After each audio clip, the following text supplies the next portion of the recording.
आज बात दूसरे दौर का जनादेश योगी या अखिलेश, क्योंकि दूसरे दौर की लड़ाई पर पूरे प्रदेश की नजर टिकी है। 9 जिलों की 55 सीटों की इस लड़ाई को जो भी राजनीतिक दल जीतेगा उसका यूपी फतह का रास्ता किसी हद तक साफ हो जाएगा।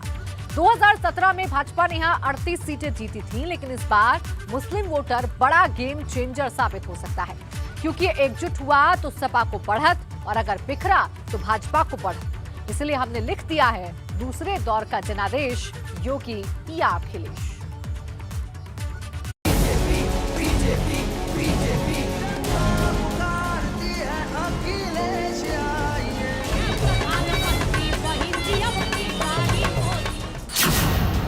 दूसरे चरण का जनादेश योगी या अखिलेश। 9 जिले 55 सीट, किसको मिलेगी जीत? रुहेलखंड की लड़ाई, लखनऊ पर चढ़ाई।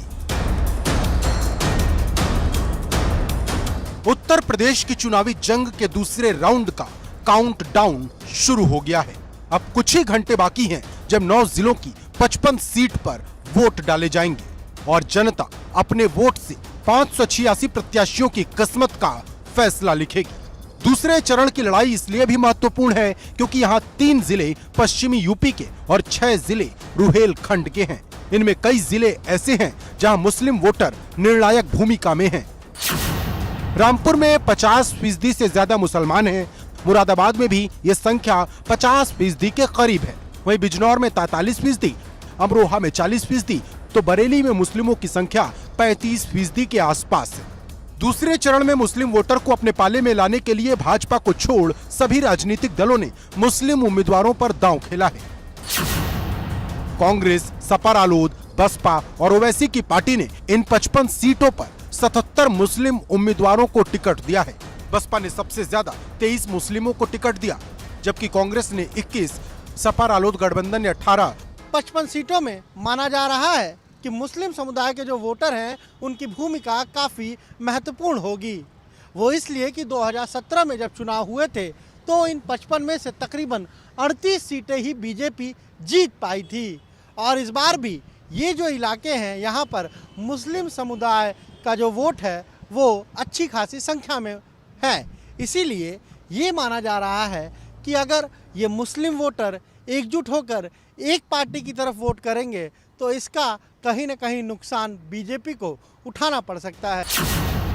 लेकिन 2017 के चुनाव में भाजपा ने यहाँ की 55 सीटों में से 38 पर कमल खिलाया था, जबकि 15 सीटें समाजवादी पार्टी को मिली थी और 2 सीटें कांग्रेस के खाते में गई थी। उस वक्त कांग्रेस का सपा के साथ गठबंधन था।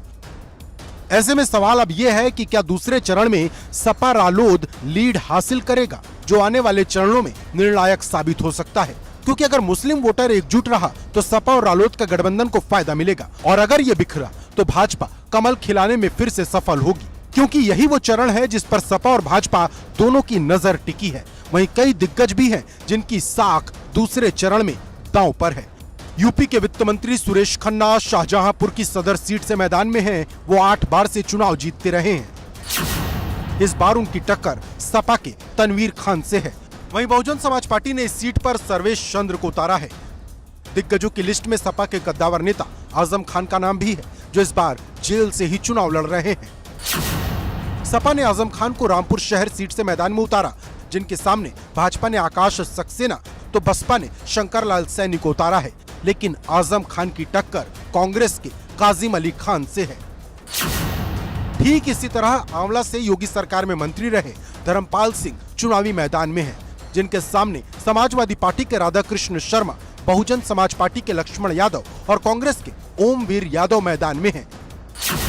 आपको बता दें कि दूसरे चरण में कुल 586 उम्मीदवार मैदान में हैं, जिनका फैसला 2 करोड़ 1 लाख से ज्यादा मतदाता अपने वोट से करेंगे। चुनाव शांतिपूर्ण तरीके से हो, इसके लिए सुरक्षा के कड़े इंतजाम किए गए हैं। महिलाओं, दिव्यांगों और मरीजों के लिए अलग से इंतजाम हुए हैं। चुनाव आयोग ने दूसरे चरण के चुनाव के लिए 12,538 मतदान केंद्रों पर 23,352 बूथ बनाए हैं। अब सबकी नजर इस बात पर टिकी है कि कौन दूसरे चरण की लड़ाई जीतेगा, क्योंकि जो भी जीतेगा उसकी लखनऊ जाने की राह आसान हो जाएगी। Bureau report, ABP Ganga.